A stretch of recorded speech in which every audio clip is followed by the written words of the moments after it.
Je m'appelle Jolene Sims. Et à 36 ans, j'ai découvert que ma famille m'avait collé une étiquette de prix, que je n'avais jamais acceptée. La nuit où j'ai perdu le plus gros contrat de ma carrière, ma sœur ne m'a pas demandé si j'avais mangé. Elle a demandé qui allait payer la mensualité de sa voiture, désormais. Ma mère a hoché la tête, comme si c'était là la véritable tragédie de la pièce. Mon père est entré dans mon ancienne chambre, a sorti une boîte plate de l'étagère du placard, et a commencé à y plier mes chemises. Il m'a dit que ma sœur avait plus besoin de la maison que moi. Il n'avait aucune idée de ce que j'avais déjà construit, à 3 heures de route le long de la côte. Ni de qui figurait réellement sur l'acte de propriété, d'une petite maison au bord de l'eau. Ce qui s'est passé au cours des semaines suivantes, a tout démoli, planche par planche. Laissez-moi vous ramener à ce vendredi, à la fin du printemps. Je dirige une entreprise appelée Tidline Property Restoration. Nous prenons des maisons côtières, que l'océan a essayé de détruire, et nous les ramenons à la vie. Solives pourries, bardages rongés par le sel, fondations fragilisées par les tempêtes. C'est mon métier. J'ai commencé avec rien d'autre qu'un camion et un pistolet à clous empruntés, et j'en ai fait quelque chose de solide. Alors, quand mon plus gros client a appelé ce vendredi matin, pour m'annoncer que son investisseur s'était retiré, je ne me suis pas effondré. La restauration du complexe hôtelier était annulée. Un quart de mes revenus annuels, disparus en un simple coup de fil. Je me suis assise dans mon bureau, à ma rabais, et j'ai regardé les chiffres. Puis, j'ai fermé l'ordinateur portable. J'ai reconstruit des maisons que la mer avait entièrement englouties. Je pouvais bien reconstruire un trimestre. Ce qui me dérangeait, ce n'était pas l'argent. C'était que je n'aurais à l'annoncer à personne, car personne dans ma famille ne m'a jamais demandé ce que je faisais réellement. Ils pensaient que je travaillais dans le bâtiment. C'était assez proche de la vérité. Je les ai laissés y croire. Cet après-midi-là, j'ai fait le long trajet que je faisais chaque vendredi. 3 heures dans les terres, jusqu'à Milavène, la ville où j'ai grandi, vers la maison où je dormais depuis 18 mois. Mon père avait eu une crise cardiaque, 1 an et demi plus tôt. J'avais emménagé dans mon ancienne chambre, pour aider. Je gardais ma vraie vie sur la côte, et mes obligations à Milavène. Et je faisais la route entre les deux, chaque semaine. Quand je me suis garé dans l'allée ce soir-là, il y avait 2 voitures de plus sur le trottoir. Le camion de mon cousin d'elle, et la chargée rouillée qui appartenait à Cody, le petit ami de ma sœur. De la visite. Dans ma famille, avoir de la visite un vendredi, signifiait généralement que quelqu'un avait déjà pris une décision à mon sujet, et que je serais la dernière à la prendre. La porte moustiquaire a claqué derrière moi, et la voix de ma sœur m'a accueilli, avant même que je n'atteigne le couloir. Alors, c'est vrai. Tu as été viré. Brittany a ricané. Elle était recroquevillée dans le coin du canapé avec son téléphone, Cody à ses côtés, et ma mère dans le fauteuil en face d'eux. La voisine, Madame Pruitt, était assise près de la fenêtre avec un verre de thé glacé, faisant semblant de ne pas être là pour le spectacle. Licencié économique, ai-je précisé. Le client a fait faillite. Personne ne m'a viré. Brittany se fichait bien de la différence. Elle s'est tournée vers ma mère, comme si je n'étais pas là. Maman, qui va payer ma voiture, maintenant? Et voilà. Pas de « est-ce que tu vas bien ?» Pas de « que s'est-il passé ?» Juste une facture, qui m'était adressée. Ma mère, Carole, a posé son thé sur la petite table. Elle a croisé les mains, de la façon dont elle le fait quand elle a déjà pris une décision, et veut faire passer cela pour une simple conversation. Allons, Jolene, ne t'énerve pas. Nous allons arranger ça. Tu arranges toujours tout. Cody a souri d'un air suffisant, les yeux rivés sur son téléphone. D'elle, depuis l'encadrement de la porte de la cuisine, m'a lancé un regard que je ne parvenais pas encore à déchiffrer. Quelque chose qui ressemblait à un avertissement. Comment savez-vous déjà que j'ai été licencié? Ai-je demandé. Brittany a haussé les épaules. Le cousin de Cody travaille au dépôt de matériaux. Les nouvelles vont vite. Ainsi, il le savait depuis des heures. Ils s'étaient réunis dans ce salon, et avaient discuté de ma mauvaise journée, avant même que je ne passe le pas de la porte. Et le seul point à l'ordre du jour, c'était de savoir qui allait couvrir sa mensualité de 300 €. J'ai conduit pendant 3 heures, pour découvrir que ma propre famille a tenu une réunion concernant mon salaire, ai-je lâché. Ma mère a souri, comme si je faisais des difficultés. Assieds-toi, ma chérie. Tu es fatiguée. Je ne me suis pas assise. Mon père, Wayne, est arrivé du couloir en tenant une boîte en carton plate, le genre qu'on garde pour les déménagements. Il l'a ouverte d'un coup sec, sans me regarder, et l'a posée sur la table basse. Ta sœur et Cody ont besoin d'une vraie chambre, a-t-il déclaré. Ils parlent de se marier. Il est logique qu'ils prennent la tienne.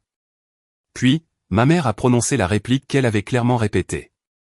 Ta sœur a plus besoin de cette maison que toi, Jolene.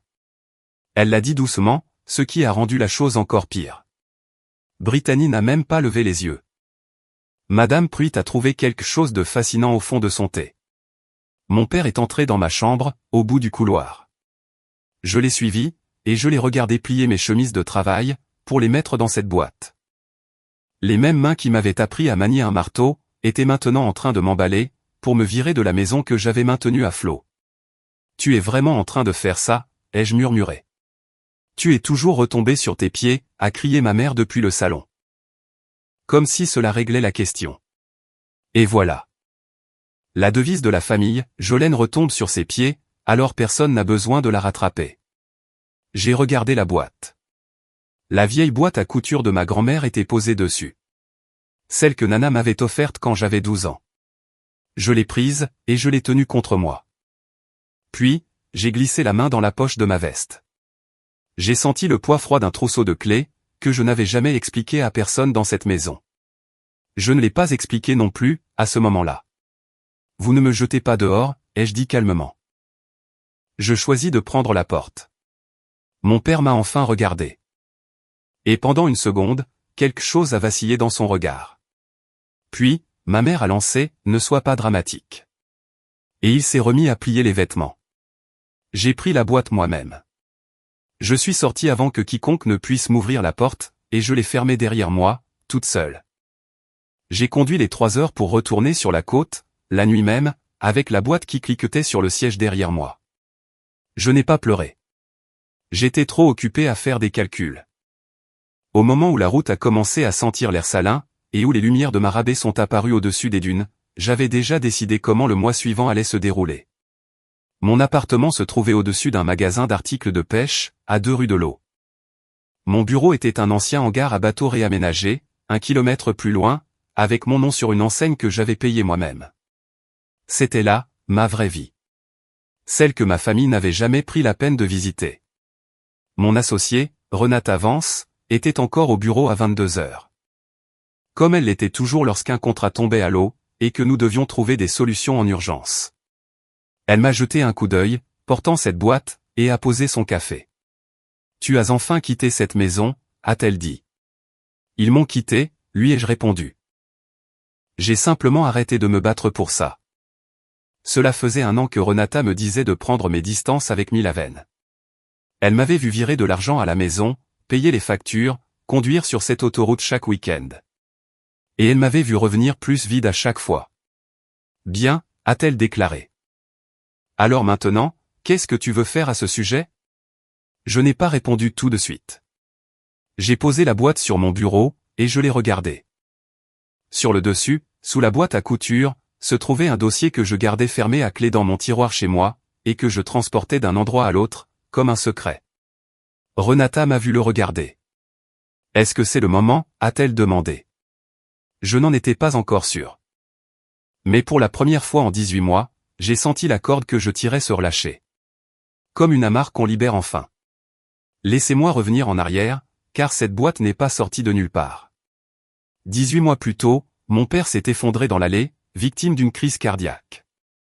J'ai reçu l'appel sur un chantier, j'ai conduit les 3 heures sans m'arrêter, et je ne suis plus vraiment parti, après ça. Quelqu'un devait gérer la maison, pendant sa convalescence.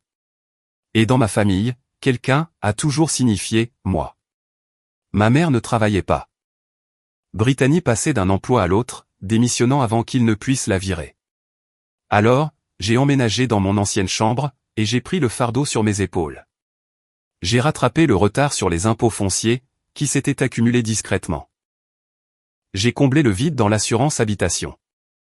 Et quand Brittany a voulu une voiture plus récente, et que son dossier de crédit ne passait pas, ma mère m'a tendu un stylo, et je me suis porté garante. Parce qu'un défaut de paiement sur ce prêt aurait ruiné le crédit dont j'avais besoin pour faire tourner ma propre entreprise. Je n'ai rien fait de tout cela pour jouer les martyrs. Je l'ai fait parce que je ne supporte pas de voir quelque chose s'effondrer, quand je sais comment le maintenir debout. C'est mon défaut, si vous voulez lui donner un nom. Je répare. Je préfère porter la charge, plutôt que de me disputer pour savoir à qui elle appartient. Je me disais que c'était temporaire. J'ai même posé des conditions, une fois. Brittany paiera sa propre voiture au bout de 6 mois, avais-je exigé, le jour où j'ai signé. Ma mère avait balayé l'idée de la main. Elle est en train de se remettre sur pied. Elle ne s'est jamais remise sur pied, car personne ne l'a jamais laissé toucher le sol. Et moi, j'étais celle qui n'avait jamais besoin d'être rattrapée. Ce qui, dans cette maison, n'était qu'une autre façon de dire que j'étais celle à qui personne ne devait penser. J'ai conduit sur cette autoroute chaque vendredi, en me disant que la famille en valait la peine. J'y ai cru, jusqu'à la nuit où ils m'ont tendu une boîte en carton. Les gens qui entendent cette histoire posent toujours la même question, pourquoi ta mère aime-t-elle plus ta sœur? Ce n'est pas si simple, et je ne prétendrai pas le contraire. Entre Brittany et moi, ma mère a perdu 2 bébés. Elle n'en parle pas, mais ma grand-mère me l'a dit une fois, il y a des années. 2 grossesses qui se sont terminées avant même d'avoir commencé. Et puis Brittany est arrivée. Toute petite, prématurée, et respirant contre toute attente. Ma mère a décidé que cet enfant ne manquerait jamais de rien, tant qu'elle vivrait. Elle a construit toute sa vie autour de l'idée de garder Brittany en sécurité, et près d'elle. Et quelque part là-dedans, elle a décidé que j'étais la personne forte. Celle pour qui on n'avait pas besoin de s'inquiéter. Je comprends d'où cela vient. Mais le comprendre, n'a jamais rendu la chose moins douloureuse. Mon père, lui, venait de son propre champ de ruines. Son père était un homme dur, et bruyant. Et Wayne a appris très tôt que la paix consistait à être d'accord avec celui qui criait le plus fort. Dans notre maison, c'était ma mère. Alors, il ne s'est pas battu pour moi. Il a juste gardé la tête baissée, et a plié des chemises, quand on le lui a ordonné. La seule personne qui m'ait jamais vu clairement, était ma grand-mère, Nana Marlène. Elle avait l'habitude de me prendre à part, quand j'étais petite, et de me dire, tu n'as jamais été la forte pour moi, mon bébé. Tu étais juste la seule qui répondait présente. Elle vivait maintenant dans une pièce du fond de la maison de Milaven. Bientôt 80 ans. Son monde s'était réduit à un fauteuil inclinable, et à une fenêtre. Elle avait perdu le seul endroit qu'elle ait jamais aimé, il y a très longtemps. Et cette perte avait brisé quelque chose en elle. Je pense que c'est pour ça, que j'ai fait cette route si longtemps. Pas pour ma mère. Pour la vieille femme dans la pièce du fond, qui se souvenait de mon prénom, quand personne d'autre ne prenait cette peine. Cette première nuit de retour à Marabé, je n'ai pas dormi. Je me suis assise à la table de ma cuisine, avec mon ordinateur portable, et une tasse de café froid. Et j'ai commencé à tirer sur les fils. D'abord, les prélèvements automatiques que j'avais mis en place, pour les impôts fonciers de Milaven, et l'assurance habitation. Tous 2 étaient prélevés sur mon compte. Tous 2 ont été arrêtés cette nuit-là, en 2 clics. Ensuite, la voiture de Brittany. J'avais payé ses mensualités discrètement moi-même. Je me suis donc connecté, et j'ai annulé le prélèvement automatique, le soir même. Je savais qu'un garant ne peut pas simplement téléphoner, et disparaître de l'accord. La seule façon propre d'en sortir, était que Brittany refinance le prêt à son propre nom. Et elle n'aurait jamais les critères requis pour cela. Alors, j'ai fait la chose la plus honnête à la place. J'ai arrêté de payer, et je lui ai dit clairement, que les paiements étaient désormais de sa responsabilité. Si elle faisait défaut, la saisie entacherait aussi mon crédit. J'ai décidé que je pouvais supporter une égratignure, pour me libérer d'une ardoise longue de 15 ans.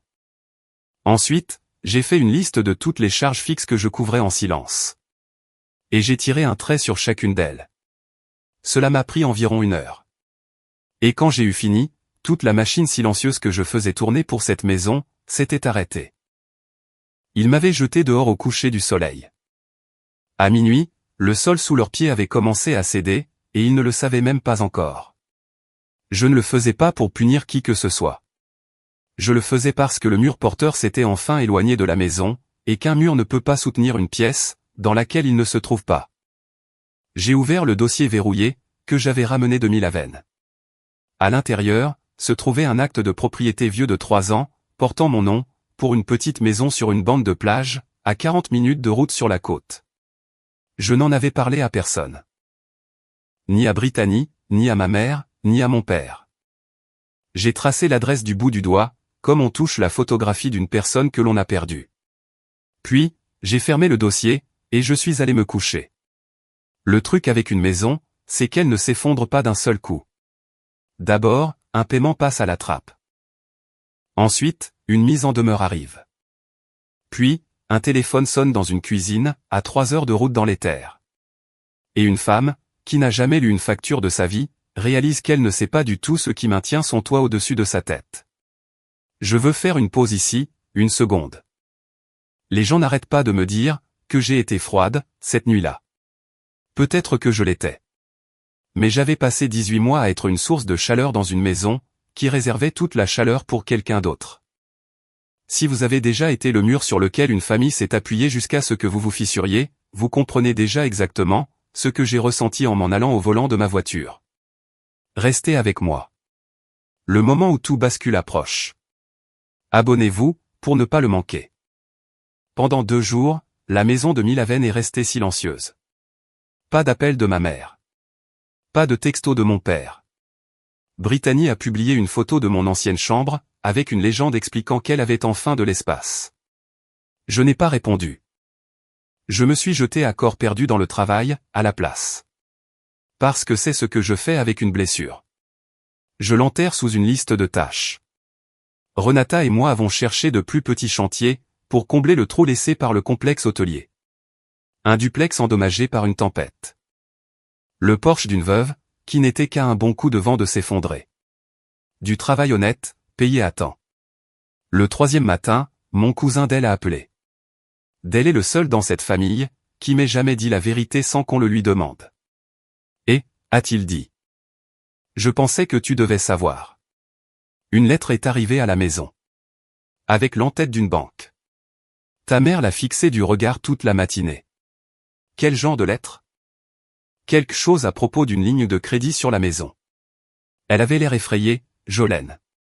Elle n'arrêtait pas de demander à ton père ce que ça signifiait. Il ne savait pas non plus. J'ai senti un froid glacial s'installer sous mes côtes. Quelle ligne de crédit? Del a gardé le silence. Tu n'es pas au courant. Del. Quelle ligne de crédit? Je pensais que tu l'avais mise en place. Il a fait une pause. Écoute, ce n'est pas à moi de te le dire, mais ton nom est mêlé à ça, d'une manière ou d'une autre. Ta mère l'a mentionné. Je l'ai remercié, j'ai raccroché, et je suis resté parfaitement immobile. Il y avait une pièce de ce puzzle que je n'avais pas encore, et elle portait mon nom. J'allais très vite découvrir que les personnes qui m'avaient jeté hors de cette maison, s'étaient discrètement appuyées sur moi, d'une manière que je n'avais jamais acceptée, et dans des endroits où je n'avais jamais pensé à regarder. Brittany a appelé cet après-midi-là. J'ai failli laisser sonner. Un réflexe m'a poussé à décrocher. Ce vieux réflexe, qui espérait encore que quelqu'un me demanderait comment j'allais. Et, a-t-elle lancé. Alors, mon assurance est due pour lundi. Tu peux t'en occuper? Et maman dit que le chauffe-eau fait du bruit, alors probablement ça aussi. Pas de bonjour. Pas une seule question, qui ne se termine pas par un montant en euros. Brittany, ai-je dit. Est-ce que tu sais où je suis en ce moment? Je ne sais pas, à la plage quelque part. Je suis à 3 heures de route, et je ne suis plus ton employeur. Un silence. Je pouvais entendre Cody en arrière-plan, dire quelque chose à voix basse. Ne sois pas comme ça, a repris Brittany. Tu gères toujours ces trucs-là. Je les gérais parce que personne d'autre ne voulait le faire. Ce n'est pas la même chose, que de dire que c'était à moi de les gérer. Alors tu vas juste laisser saisir ma voiture, pourquoi? Pour tes sentiments? J'ai failli rire. Je ne suis pas ta banque, Brittany. Je n'ai jamais été censé l'être. La voix de Cody s'est faite plus forte en fond. Demande-lui pour l'autre truc, a-t-il soufflé, et Brittany l'a fait taire. Mais je l'avais entendu. L'autre truc? Quel autre truc, ai-je demandé. Rien, a répondu Brittany, beaucoup trop vite. Laisse tomber. Elle a raccroché. J'ai posé le téléphone sur mon bureau, et je l'ai regardé pendant un long moment. Il y avait un scénario tout tracé dans cette famille, et j'y avais joué mon rôle pendant 15 ans. La fille fiable, le portefeuille ouvert, le mur porteur. Et maintenant que j'avais quitté le plateau, ils étaient tous confus, de voir que leur réplique ne fonctionnait plus. Le problème, c'est que quelqu'un m'avait écrit un rôle que je n'avais jamais lu, et Cody venait de laisser échapper la page. Cette nuit-là, j'ai envoyé le message que j'aurais dû envoyer des années plus tôt. Je suis resté brève. De la même manière que je fais un devis à un client, quand il n'y a plus rien à négocier. Je l'ai écrit à tous les trois en même temps. Les impôts. L'assurance. La caution de la voiture. C'est terminé à partir de maintenant. Je leur ai donné une date claire, et le numéro de la banque, et rien d'autre.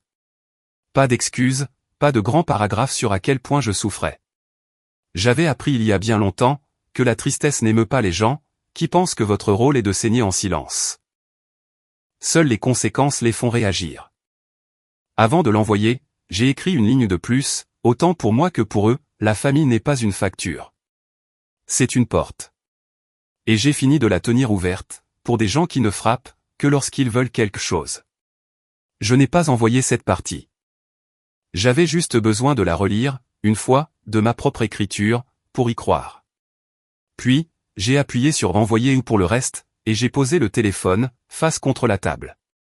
Renata a lu le message par-dessus mon épaule le lendemain matin, et a hoché la tête. Pas de bords arrondis, a-t-elle noté. C'est bien. Ils vont essayer de te faire passer pour la méchante avec ça. Laisse-les faire, ai-je répondu. J'ai été le mur pendant 15 ans. Ils peuvent bien porter le toit pendant quelque temps. Et je le pensais vraiment. Mais je connaissais déjà ma mère. Elle ne discuterait pas d'argent. Elle discuterait d'amour. Elle transformerait un tableau Excel en trahison, et une frontière en acte de cruauté. Parce que c'était le seul langage qu'elle ait jamais trouvé, qui fonctionnait sur moi. Et pendant 15 ans, ça avait fonctionné. La question que je me posais ce matin-là, en regardant la marée descendre par la fenêtre du hangar, c'était de savoir si ça marcherait encore. La tempête a frappé à midi. Ma mère a appelé 6 fois, avant que je ne décroche. Quand j'ai enfin répondu, elle n'a pas commencé par parler d'argent. Elle a directement planté le couteau. Après tout ce que cette famille a fait pour toi, a-t-elle dramatisé. C'est donc ce que tu es devenu? Et qu'est-ce que cette famille a fait pour moi, maman? Silence. Elle n'avait pas de liste. Il n'y en avait pas. Tu es toujours retombé sur tes pieds, Jolene, a-t-elle repris, se repliant sur son vieux refrain. Tu n'as pas besoin de nous de la même manière que ta sœur. Pourquoi est-ce que tu lui fais ça? Et c'était reparti. Cette phrase, qu'elle utilisait comme un marteau. Celle qui avait transformé toute ma vie, en une simple excuse pour m'ignorer. Je ne fais rien à Brittany, ai-je dit. J'ai juste arrêté de faire des choses pour elle. Ce n'est pas la même chose. Elle risque de perdre sa voiture. Alors elle pourra payer ses traites, comme le font les adultes. La voix de ma mère s'est brisée, pile au bon moment. Ces larmes qu'elle pouvait invoquer, comme on ouvre un robinet. J'ai perdu 2 bébés. Jolene, tu ne comprends pas ce que c'est, que de presque perdre un enfant. C'était la seule chose vraie qu'elle ait dite. Et elle l'utilisait comme une arme, comme elle l'avait toujours fait. Je comprends très bien, maman, ai-je répondu doucement. Je l'ai compris toute ma vie. C'est pour ça que j'ai conduit sur cette autoroute pendant 18 mois. Mais le deuil n'est pas une dette que je dois payer éternellement. Elle a de nouveau gardé le silence. Puis, elle a dit quelque chose, qui m'a indiqué exactement où tout cela nous menait. Nous organiserons l'anniversaire de ta grand-mère sans toi, c'est tout. Les 80 ans de Nana. Toute la famille préparait l'événement. Et ma mère venait tout juste d'en faire un champ de bataille. J'ai raccroché, je me suis assise, et un plan que j'avais eu peur d'élaborer pendant 3 ans, a commencé très silencieusement à prendre forme. 2 jours plus tard, je suis retourné à Milaven. Mais pas pour ma mère. Je suis entré par la porte latérale. Celle qui s'ouvrait près de la chambre du fond, pour ne pas avoir à traverser le salon. Nana Marlène était dans son fauteuil inclinable, près de la fenêtre, un patchwork sur les genoux. Elle semblait plus petite que la dernière fois que je l'avais vue. Son visage s'est illuminé quand je suis entré. Comme il le faisait toujours. Comme si j'étais la seule météo dont elle se souciait. Voilà ma fille, a-t-elle murmuré. J'ai approché une chaise, et je lui ai tenu la main. Sa peau était fine comme du papier, désormais. Nous avons parlé de petites choses. Des oiseaux à sa mangeoire, d'une émission qu'elle aimait bien. Puis, elle est devenue silencieuse, et a regardé par la fenêtre, le ciel gris de Milavène. 80 ans, a-t-elle soupiré. Tu arrives à y croire? Qu'est-ce que tu veux pour cette occasion, ai-je demandé. Pour ton anniversaire. Elle a souri, mais c'était un sourire triste. Je n'ai eu qu'une seule belle maison dans toute ma vie, a-t-elle confié. Au bord de l'eau. Ton grand-père et moi l'avons achetée l'année de notre mariage. Nous l'avons perdue, quand les mauvaises années sont arrivées. Elle me l'avait déjà raconté. Mais jamais, cela n'avait ressemblé à un vœu. La mer m'a tout pris d'autre, sauf ce porche. J'avais l'habitude de regarder le soleil se coucher depuis ce porche, et de penser, ça, c'est à moi. Personne ne peut me le prendre. Elle m'a serré la main. C'est drôle, ce dont une personne se souvient, à la fin. Je ne lui ai pas dit ce que je savais. Pas encore. Je suis juste resté assise avec elle, jusqu'à ce que la lumière change. Et sur le chemin du retour vers la côte, j'ai passé un coup de fil à mon avocate. Au sujet d'un document auquel je pensais depuis 3 ans, mais que je n'avais jamais eu le courage de faire rédiger. La maison que Nana avait perdue, c'est la maison que j'avais rachetée. Je ne lui avais jamais dit. Il y a 3 ans, elle a été mise en vente aux enchères du comté. À moitié en ruine. Le porche s'affaissait dans le sable. J'ai vidé mes économies, et je l'ai prise. À la 3e année, j'avais enfin atteint l'ossature du bâtiment. Les murs intérieurs d'origine, que personne n'avait ouverts, depuis que mes grands-parents l'avaient construite. Tous les propriétaires qui leur avaient succédé, n'avaient fait que des travaux en surface. De la peinture, et des installations bon marché. Les choses faciles. Pas un seul d'entre eux n'avait jamais touché à la structure. Le lendemain de ma visite à Nana, j'ai remonté la côte en voiture, pour aller travailler. Parce que démolir la pourriture, est la seule chose qui me calme. J'étais en train de détacher une section de mur scellé, à côté de la vieille cheminée. Du plâtre, fait de latte et de crin de cheval, qui n'avait pas bougé depuis 70 ans. Quand soudain, quelque chose est tombé de la cavité, et a heurté le sous-plancher. Une boîte à café, rouillée au niveau des jointures. Le genre qu'il ne fabrique plus aujourd'hui. Je me suis assise là, à même le sous-plancher, et je l'ai ouverte de force. À l'intérieur, il y avait des photographies, gondolées et jaunies. Ma grand-mère jeune, mon grand-père le bras autour de ses épaules, et le porche, tout neuf et tout blanc, derrière eux. Et sous les photos, une feuille de papier, pliée en un petit carré rigide, devenu doux avec le temps. Son écriture. Une liste. Les choses que je veux avant de partir. Je l'ai lu, le cœur battant lentement, et lourdement. La plupart des choses étaient simples. Voir les cousins une dernière fois. Faire la paix avec Wayne. Et tout en haut, souligné 2 fois, au point que le stylo avait failli déchirer le papier, regarder un dernier coucher de soleil, depuis le porche d'une maison qui est à moi. Elle avait scellé cette boîte métallique à l'intérieur du mur, l'année où ils avaient construit l'endroit. Derrière du plâtre que personne n'aurait eu de raison d'ouvrir. Et la boîte avait attendu là, dans l'obscurité, traversant la saisie immobilière, les nouveaux propriétaires, et la longue dégradation. Parce qu'aucun d'entre eux n'était allé chercher jusqu'aux os de la maison. Jusqu'à ce que je le fasse. Je suis resté assis sur ce sol, jusqu'à ce que la lumière vire à l'orange, à travers la fenêtre striée de sel. Puis, j'ai replié la liste pour la remettre dans la boîte. Je savais exactement ce que j'allais faire, et exactement où. J'ai appelé mon avocate depuis le porche. Assise sur les nouvelles planches que j'avais posées moi-même, avec l'océan qui s'assombrissait devant moi. Je veux mettre en place un droit d'usufruit viager, lui ai-je expliqué. Ma grand-mère vivra dans la maison, pour le reste de sa vie. Pas de loyer, pas de conditions. Je conserve la nue propriété, mais le droit d'y vivre lui appartient, jusqu'à son départ. Mon avocate m'a expliqué la procédure. C'était propre. C'était légal. Et c'était exactement le genre de choses, dont personne ne pourrait me dissuader, car c'était à moi de l'offrir. J'avais acheté cette maison de mes propres mains, après une décennie de travail acharné. Personne ne me l'avait servi sur un plateau. Et maintenant, j'allais en remettre la meilleure part, à la seule personne qui m'ait jamais rien donné. J'allais organiser les 80 ans de Nana, ici même, sur ce porche, dans la maison qu'elle avait perdue, et qu'elle ignorait avoir récupérée. J'allais regarder son visage, quand elle réaliserait où elle se trouvait. Et la famille qui avait emballé mes chemises dans un carton, la prendrait de la même manière que tout le monde. J'ai commencé à planifier l'événement, ce soir-là. Le traiteur, les chaises, la guirlande lumineuse le long des corniches.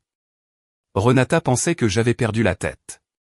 Tu organises une fête, pour les gens qui t'ont jeté dehors. J'organise une fête pour ma grand-mère, les jeux corrigés. Eux, ils seront juste là pour y assister. Mon téléphone a vibré pendant que nous parlions. Une nouvelle demande était arrivée via le site web de Tidline. Par l'annonce où je louais discrètement le cottage pour des événements, lorsqu'il était vide. Quelqu'un voulait le réserver, pour une fête de famille. J'ai failli ne pas lire le nom. Quand je l'ai fait, j'ai dû m'y reprendre à 2 fois. La demande de réservation provenait d'une certaine Carol Sims. Je suis resté assise, à fixer mon propre écran. Carol Sims voulait louer une maison de plage, pour une fête d'anniversaire des 80 ans. Ma mère avait cherché en ligne un bel endroit, pour organiser l'anniversaire de Nana. Un endroit qui ferait bonne impression, devant les cousins et les amis de l'église. Et l'algorithme lui avait suggéré mon cottage. Elle n'avait aucune idée qu'il m'appartenait. Elle n'a même pas reconnu l'ancienne maison perdue de sa propre mère. Les photos de l'annonce la montraient restaurée, transformée, très loin de la ruine dont la famille se souvenait. Renata a lu l'écran par-dessus mon épaule, et a laissé échapper un petit sifflement. Elle essaie de louer ta maison, pour organiser une fête que tu étais déjà en train d'organiser. Dans la maison que sa mère a perdue, ai-je ajouté. Et elle ignore que c'est moi la propriétaire. Nous avons encaissé ça pendant 1 minute. C'était presque trop parfait. Le genre de choses impossibles à inventer. Ma mère, qui m'avait dit que ma sœur avait plus besoin d'une maison que moi, essayait maintenant de me payer pour utiliser une maison, dont elle ignorait qu'elle m'appartenait. Il y avait une version de cette histoire, où je révélais tout sur le champ. En lui renvoyant un message cinglant, « Tu ne peux pas louer ce que je possède ». En la regardant se tortiller par texto. Mais un texto, c'est minime. Et ce que ma mère m'avait fait, n'était pas minime. Cela n'avait pas été fait en privé. Elle m'avait emballé devant une voisine. Je n'allais donc pas régler ça, par message privé. J'allais le régler de la manière dont elle l'avait fait, à voix haute, devant des gens, avec des témoins. N'y réponds pas tout de suite, ai-je dit à Renata. Laisse-moi réfléchir à la façon dont je veux que ça se passe.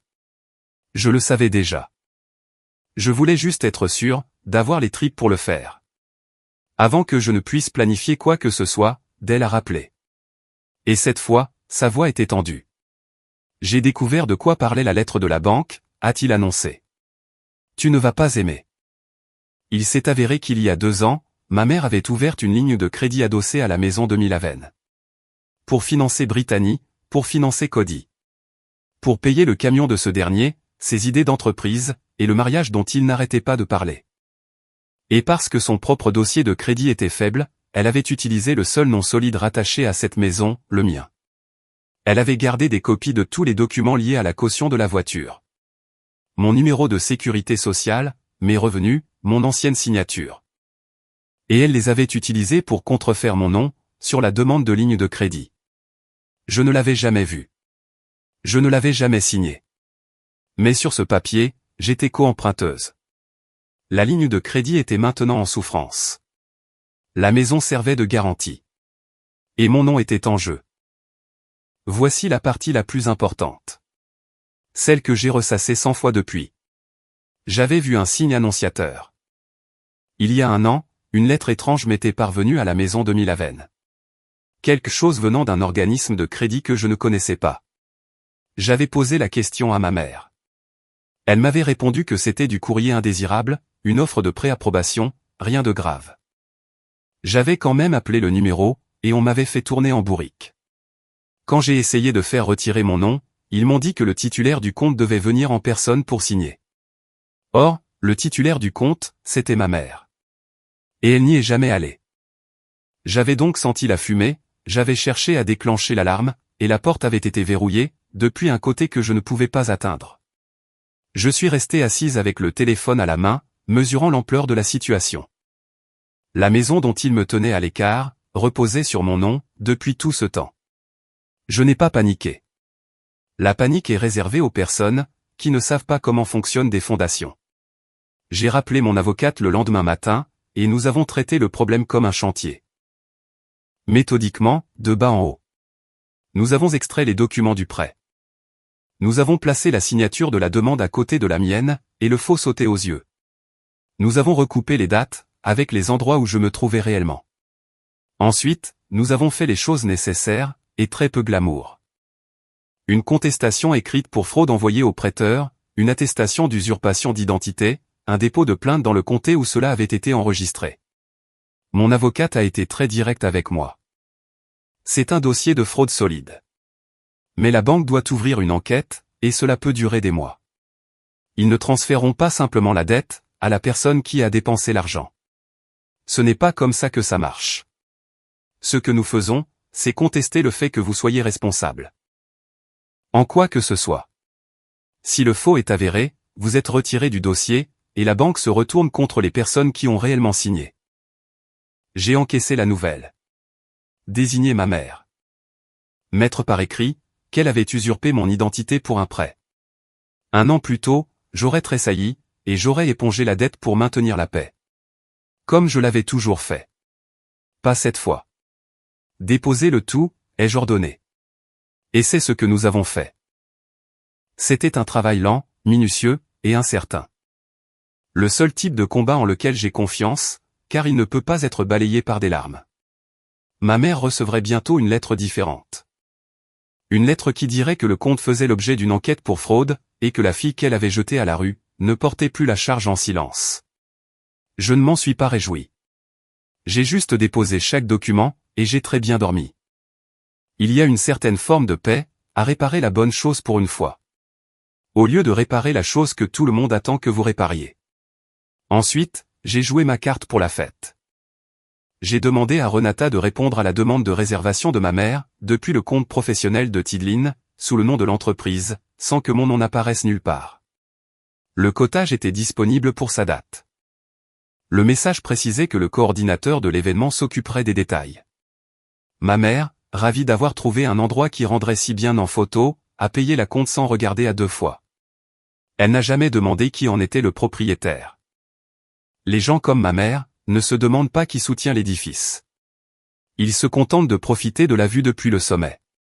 Alors maintenant, la famille venait sur la côte, dans ma maison, pour fêter les 80 ans de Nana. Et aucun d'entre eux ne savait sur quel porche il allait se tenir. Je les ai laissés réservés. Je ne leur ai juste pas dit à qui ça appartenait. Tu vas vraiment les laisser installer une fête dans ta maison, en croyant que c'est une location, a demandé Renata. Je vais les laisser entrer, en croyant que ma mère a organisé quelque chose de magnifique, ai-je rectifié. Et ensuite, je dirai la vérité, devant toutes les personnes qui comptent pour elle. C'était l'essence même de mon plan. Ma mère maniait la honte, instillée en public. La boîte en carton, la voisine, la réunion dans mon dos. Alors, j'allais lui répondre par la vérité, étalée en public. Pas de cris, pas de scène. Juste les faits. Dans une pièce remplie de témoins, où elle ne pourrait pas les déformer, pour en faire une petite histoire privée où elle tiendrait le rôle de la victime. J'ai passé les 2 semaines suivantes à peaufiner le cotage. Une nouvelle rambarde pour le porche, de la peinture blanche toute fraîche, une petite pancarte en bois que j'ai sculptée moi-même et accrochée près de la porte. Bien que je l'ai gardée couverte pour le moment. La fête était prête. Nana ne savait rien. Ma mère ne savait rien. Les seules personnes au courant étions moi, Renata, et un avocat rédigeant un acte de propriété. Mon père a appelé la semaine précédant la fête. Il n'appelle jamais. J'ai failli ne pas reconnaître le numéro qui affichait son nom. Jolène, a-t-il dit. Puis, il y a eu un long silence. Le genre de silence dont il emplit une pièce. Je sais que cette nuit-là n'était pas juste. La boîte en carton. Je n'aurais pas dû emballer tes affaires. J'ai attendu. J'avais attendu 18 mois pour qu'il prononce une phrase vraie, et je n'allais pas le bousculer. Ta mère a dit que c'était mieux pour tout le monde, a-t-il poursuivi. J'ai suivi le mouvement. Je suis toujours le mouvement. C'est ce qui me caractérise, je suppose. C'est en effet ce qui te caractérise, papa, ai-je répondu. Sans cruauté. Juste une vérité.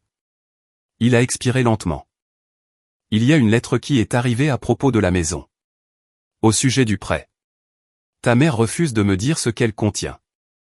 J'ai fermé les yeux. Demande-lui, papa. C'est son prêt. Elle dit qu'il y a ton nom dessus. En effet. Elle l'y a mis, sans me demander mon avis. Le silence sur la ligne a duré si longtemps, que je me suis demandé s'il avait raccroché. Je ne savais pas, a-t-il fini par dire. Je te crois, lui ai-je assuré. Tu ne sais jamais rien, dans cette maison. Tu t'en assures. C'était une chose dure à dire à mon propre père, mais il méritait de l'entendre. Est-ce que tu viens à l'anniversaire de ta grand-mère, a-t-il demandé. Je viens, ai-je dit. Plus que tu ne peux l'imaginer. Je n'ai pas donné d'explication. Il n'était pas prêt. Et moi non plus. Mais j'ai ressenti quelque chose d'inattendu. Pas du pardon. Pas encore. Mais une petite fenêtre ouverte. Ou un homme, qui avait passé sa vie à plier des chemises et à garder le silence, pourrait, juste une fois, choisir de se tenir droit. J'ai raccroché, et je suis retourné poncer la rambarde du porche. Et je me suis autorisé à espérer un peu. Juste un peu. L'espoir coûte moins cher que la déception, et j'avais de la place pour lui. Les conséquences que j'avais déclenchées, ont commencé à s'abattre sur Milaven cette même semaine. Edel m'en a fait le récit, que je le lui demande ou non. La voiture est partie en premier. Une dépanneuse est arrivée un mardi après-midi. Elle a sorti le SUV de Brittany de l'allée, tandis qu'elle se tenait sur le pas de la porte, en peignoir, hurlant sur un homme avec un porte-bloc, qui en avait entendu de pire. 2 mois de retard, et plus personne pour couvrir silencieusement les frais. Elle devait maintenant se faire conduire partout par ma mère, comme une adolescente.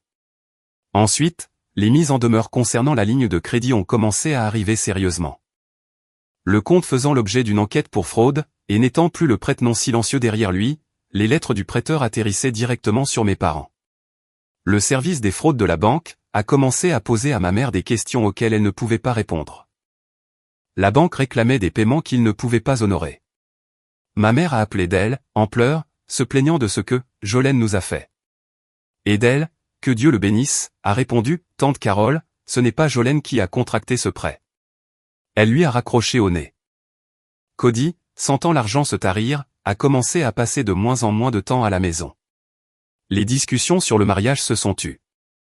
J'ai ressenti un sentiment dur et complexe, en observant tout cela à 3 heures de route. Ce n'était pas de la joie, à proprement parler. Plutôt la sensation que l'on éprouve, lorsqu'on regarde un bâtiment s'affaisser exactement de la manière dont on avait prévenu tout le monde. Je ne l'avais pas poussé. J'avais simplement arrêté de me tenir là où se trouvait le mur porteur. « Tu gères tout ça ?» m'a demandé d'elle. « Je vais bien » ai-je répondu. Puis, je me suis reprise, car ce mot avait été utilisé contre moi, toute ma vie. En fait, ai-je corrigé, je vais mieux que bien. Pour la première fois depuis longtemps, ce n'est pas moi qui suis en train de m'effondrer. D'elle a ri. Doucement. « Garde-moi une place à la fête » a-t-il dit. Au premier rang. Je lui ai répondu, tu es l'un des rares à l'avoir mérité. Petite pause. J'aurais pu appeler ma mère, et tout lui expliquer. Le prêt, la maison, la fête. Je ne l'ai pas fait. Certaines personnes ne vous entendent, que lorsque le silence devient suffisamment bruyant, pour leur coûter quelque chose. Si vous avez déjà choisi le silence délibérément, vous comprenez exactement ce que je veux dire. Dites-moi dans les commentaires d'où vous regardez cette vidéo. Et restez proches, car la fête est presque là. Tout comme la partie que personne n'avait vu venir. La dernière semaine avant la fête, j'ai plus ou moins vécu au cottage. J'ai terminé le porche, et j'ai lavé les fenêtres jusqu'à ce que le sel disparaisse, et que le verre capte la lumière avec pureté. Renata a accroché les guirlandes lumineuses, le long des corniches. Le traiteur a confirmé sa présence. J'avais fait préparer un gâteau. Au citron, car c'était celui de Nana. La petite pancarte sculptée près de la porte restait sous un tissu. En attente. Le cottage ne ressemblait pas à la ruine dont la famille se souvenait. Et il ne ressemblait pas non plus à une location. Il ressemblait à un foyer qu'on avait ramené à la vie avec amour. Ce qui était exactement le cas. Je me suis tenu sur ce porche la veille, et j'ai regardé le soleil se coucher sur l'eau. Exactement comme Nana l'avait écrit dans son vœu. Et j'ai essayé d'imaginer son visage, en voyant cela. J'avais apporté la boîte à café avec moi. Je l'ai posée sur la cheminée, à l'intérieur. Les photographies appuyées à côté, et la liste repliée dans la boîte, là où elle l'avait laissée. Une partie de moi voulait qu'elle la trouve par elle-même. L'acte de propriété reposait dans un dossier, dans mon pick-up. Signé, authentifié, avec le droit d'usufruit viager rédigé proprement. Tout était prêt. Ma mère pensait avoir loué une jolie salle. Brittany pensait assister à une fête. Les cousins conduisaient depuis 3 comtés différents. Et pas un seul d'entre eux ne savait que la maison qu'ils s'apprêtaient à célébrer avait été rachetée des décombres par la fille qu'ils avaient emballée dans une boîte en carton. Ni que la vieille femme à l'honneur était sur le point de recevoir la seule chose qu'elle avait écrite et cachée dans un mur pendant 50 ans. J'ai dormi au cottage cette nuit-là. Je me suis réveillé avant l'aube, au son de la marée. Et je suis resté allongé là, à l'écouter. Régulière et certaine. Et je n'avais pas peur. Ma mère a appelé le matin de la fête. Et cette fois, son jeu d'actrice présentait des fissures. La banque menace de saisir la maison. Jolene. Sa voix tremblait. Et pour une fois, j'ai pensé qu'une part de cela pouvait être réelle. Ils disent que le prêt est en défaut. Ils disent que tu as déposé une sorte de plainte pour fraude, contre ce prêt. Tu dois arranger ça. Tu dois nous aider. Je n'ai pas contracté ce prêt, maman, ai-je répondu. Tu l'as fait, en mon nom. Je l'ai fait pour ta sœur. Pour la famille. Tu l'as fait sans me demander mon avis. Et maintenant, tu veux que je paie pour ça. Nous pourrions perdre la maison. Tu m'as dit que Brittany avait plus besoin de la maison que moi, lui ai-je rappelé. Alors je la lui ai laissée. Je fais juste ce que tu m'as demandé. Il y a eu un long silence. Puis, elle a dit la chose qu'elle disait toujours. Comme une pièce de monnaie qu'elle continuait de lancer, parce qu'elle était toujours tombée sur face. Tu es toujours retombé sur tes pieds, Jolene. Tu peux encaisser ça. Nous, on ne peut pas, j'ai laissé la ligne vide, un instant. Je te verrai à la fête, maman, ai-je conclu. Je pense que tu trouveras que c'est vraiment quelque chose. Elle n'a pas saisi le poids de ma phrase. Elle était trop occupée à être effrayée, furieuse, et certaine que j'étais la personne cruelle dans l'histoire. Au moins, tu fais l'effort de venir pour ta grand-mère, a-t-elle cinglé. Et voilà le couteau, à nouveau. L'insinuation selon laquelle, il m'était déjà arrivé de ne pas répondre présente. J'ai raccroché, et j'ai fini de charger le pick-up. Le gâteau, le dossier avec l'acte de propriété, et la pancarte recouverte d'un tissu, bien qu'elle soit déjà accrochée près de la porte. J'ai conduit les 40 minutes le long de la côte, jusqu'au cottage. Les vitres baissées, et le sel dans mes cheveux. Je me sentais plus ancré que je ne l'avais été depuis des années. Aujourd'hui, la vérité allait se lever dans une pièce, et être comptabilisée. Je suis arrivé au cottage avec 2 heures d'avance, pour en faire le tour une dernière fois. Les traiteurs dressaient les tables sur la pelouse, qui descendait vers les dunes. Les lumières attendaient la nuit. À l'intérieur, la photographie trônait sur la cheminée, à côté de la boîte. J'ai vérifié l'acte de propriété dans son dossier. Le droit d'usufruit viager était agrafé derrière. Le nom complet de ma grand-mère tapé proprement en haut de la page. Renata m'a rejointe sur le porche. « Tu es sûr de vouloir faire ça, devant tout le monde ?» a-t-elle demandé. Ils pourraient rendre la chose hideuse. Ils l'ont déjà rendue hideuse, ai-je répondu. Dans un salon, devant une voisine, avec une boîte en carton. Je ne fais que répondre dans la même pièce, où ils ont commencé la conversation. Elle a hoché la tête, lentement. Quel est le plan? Aucun plan. Pas de grand discours. Je vais laisser ma mère faire ce qu'elle fait toujours. Elle s'attribuera le mérite pour la maison. Elle fera son numéro devant les cousins.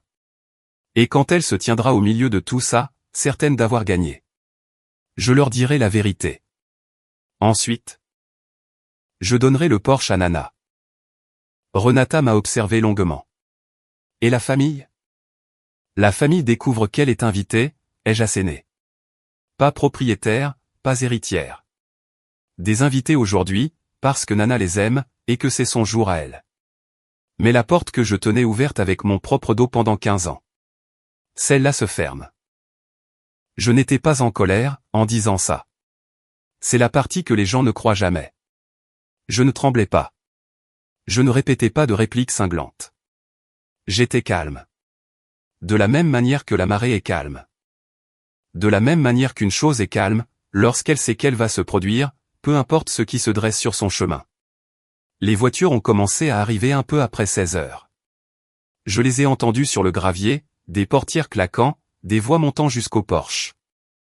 J'ai lissé ma chemise, j'ai pris le dossier, et je suis allé accueillir ma grand-mère. Tout le reste pouvait attendre. Ils ont poussé Nana sur le chemin de gravier dans un fauteuil roulant emprunté, un châle sur les épaules. J'ai observé son visage, tout au long du trajet. Elle regardait le cottage, de la même manière qu'on regarde un mot, dont on n'arrive pas tout à fait à se souvenir.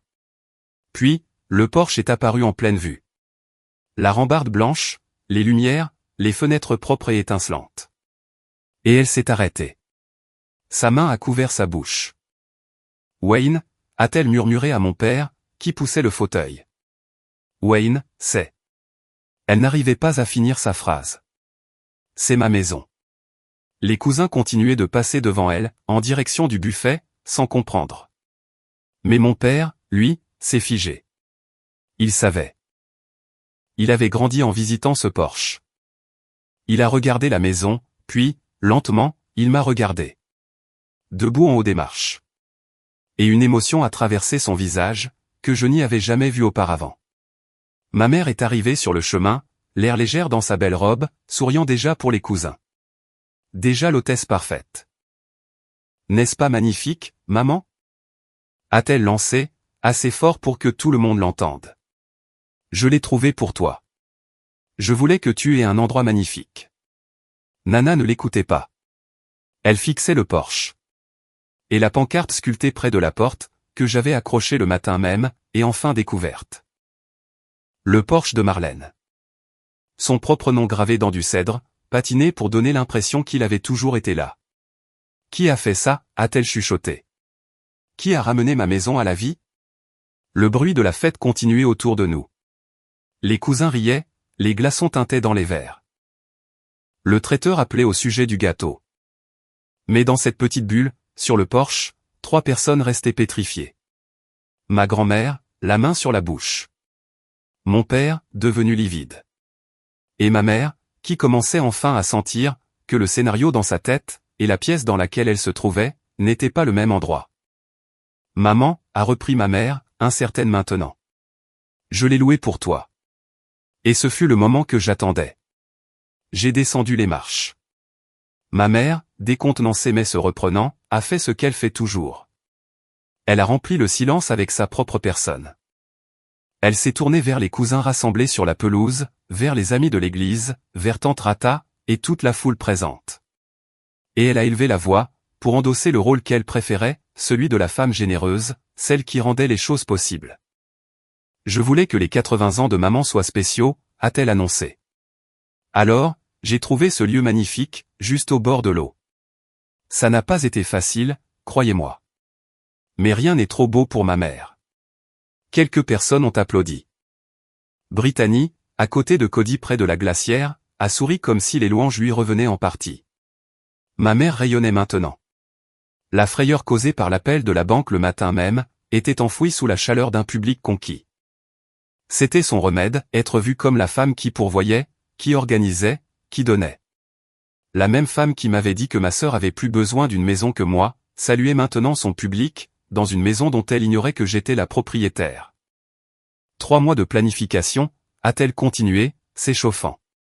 Je voulais juste un endroit qui respire la famille. Nana fixait toujours l'enseigne. Mon père n'avait pas bougé. D'elle, sur le côté, a croisé mon regard, et a fait un infime hochement de tête. Comme un homme qui se prépare à encaisser une vague, qu'il voit arriver. J'ai laissé ma mère profiter de son moment. Je l'ai laissé grandir. Je l'ai laissé rassembler toute la foule, dans l'histoire qu'elle était en train de raconter. Je l'ai laissé se tenir au centre même de cette histoire. Certaine d'avoir gagné. Certaine d'être l'héroïne de l'anniversaire de sa propre mère. Puis, lorsqu'elle a fait une pause pour laisser l'admiration retomber, je me suis avancé au milieu de la pelouse. Là où tout le monde pouvait me voir. Et j'ai dit, d'une voix qui n'avait pas besoin d'être forte, « Maman, tu n'as pas loué cette maison. » La pelouse est devenue silencieuse. Comme une plage devient silencieuse, juste avant que l'eau ne se retire. Ma mère s'est tournée vers moi. Le sourire était toujours sur son visage, mais il perdait prise aux commissures de ses lèvres. « Comment ça, je ne l'ai pas loué ?» Bien sûr que si. J'ai payé la caution. À la société. La société m'appartient, ai-je lâché. Tidline. Celle par laquelle tu as réservé. Celle que tu as payée. C'est mon entreprise, maman. Et ça, c'est ma maison. Personne n'a bougé. Les cousins ont regardé de moi à elle, et inversement. Sentant qu'ils avaient atterri au beau milieu de quelque chose. J'ai acheté cette maison il y a 3 ans, ai-je continué, calme, posé, laissant chaque fait atterrir avec son propre poids. Lors d'une vente aux enchères du comté. La même maison que Nana et grand-père ont perdue, quand les mauvaises années sont arrivées. C'était une ruine. J'ai vidé mes économies, et je l'ai achetée. Et je la reconstruis de mes propres mains, chaque week-end. Depuis lors. Les week-ends où vous pensiez tous, que j'étais parti sur un chantier. La bouche de ma mère s'est ouverte et refermée. C'est. Ce n'est pas. Tu travailles dans le bâtiment, a-t-elle balbutié, comme si c'était un argument valable. Je possède une entreprise de restauration immobilière, ai-je rectifié. Je la possède depuis des années. Vous n'avez jamais demandé. Aucun de vous n'a jamais demandé ce que je faisais, parce que vous ne vouliez savoir, que ce que je pouvais faire pour vous. Et là, ma mère a fait ce qu'elle fait toujours, lorsque le sol se dérobe sous elle. Elle a explosé. Tu as racheté la maison de notre famille, et tu l'as cachée, a-t-elle hurlé. Son numéro devant les cousins était maintenant oublié. Son visage devenait rouge. Tu m'as laissé me ridiculiser. Après tout ça. Après que nous t'ayons recueilli. Après que nous t'ayons élevé. C'est donc ça, ta vengeance. Les cousins l'ont regardé perdre les pédales. Je n'ai pas élevé la voix. Je n'en avais pas besoin. Plus elle criait fort, plus son histoire devenait petite. Ce n'est pas une vengeance, maman, ai-je dit doucement. C'est la vérité. Et il était grand temps qu'elle se lève, dans une pièce dont tu ne pourrais pas la faire sortir en parlant plus fort. Je me suis dirigé vers le fauteuil de ma grand-mère, et je me suis accroupi à son niveau. Le dossier à la main. Toute la pelouse regardait. Nana, lui ai-je dit. J'ai ramené ta maison. Et je ne te la donne pas juste pour aujourd'hui. J'ai ouvert le dossier, et je lui ai montré l'acte de propriété. Son nom tapé proprement, en travers du droit d'usufruit viager. Ce papier dit que tu vis ici, pour le reste de ta vie.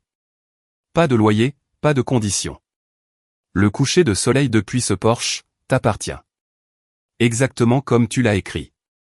Exactement comme tu l'as caché dans le mur, pendant 50 ans, pour que je le trouve. Ses mains tremblaient en prenant le papier. Elle l'a lu. Puis elle l'a relu. Et ensuite, elle l'a pressé contre sa poitrine, et a émis un son que je ne lui avais jamais entendu faire. À moitié un rire, à moitié un sanglot. Et elle a dit, ma maison. Ma propre maison. Derrière moi, ma mère a retrouvé sa voix. Tu ne peux pas juste. Nous sommes une famille. Cette maison devrait être. Elle n'a même pas pu finir sa phrase. Le sentiment d'être dû était si flagrant, qu'il a mis les cousins mal à l'aise de l'entendre. Tu es toujours retombé sur tes pieds, Jolène. Elle a essayé de jouer sa vieille pièce de monnaie. La lançant une dernière fois, en désespoir de cause.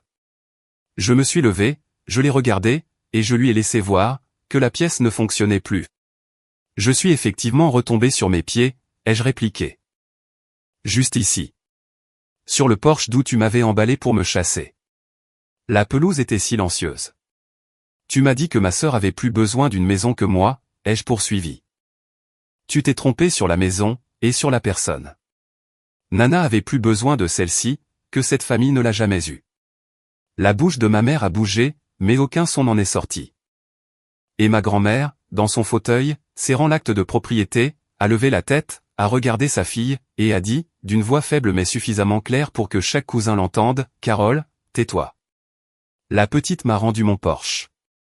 Laisse-la dire ce qu'elle a à dire. » Pour la première fois de ma vie, ma mère s'est retrouvée sans voix.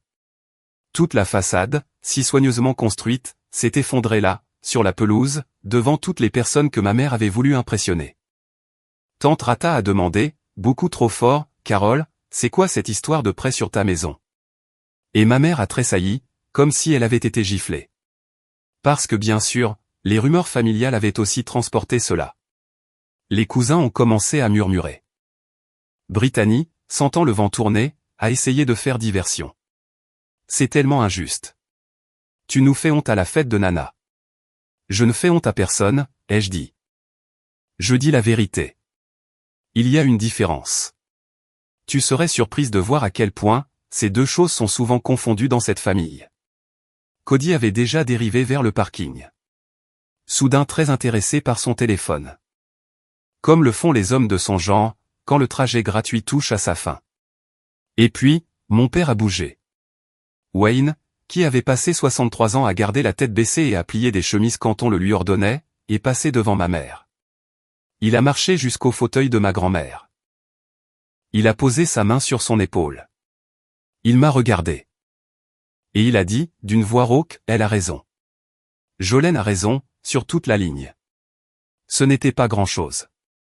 C'est venu avec 30 ans de retard. Mais ma mère s'est tournée vers lui, comme s'il l'avait trahi. Et cette fois, il n'a pas détourné le regard. Il ne s'est pas plié. « Carole, » a-t-il dit doucement. « Ça suffit. » C'était la première fois que je l'entendais lui dire, « Ça suffit. » La fête ne s'est pas tant terminée, qu'elle ne s'est dissoute.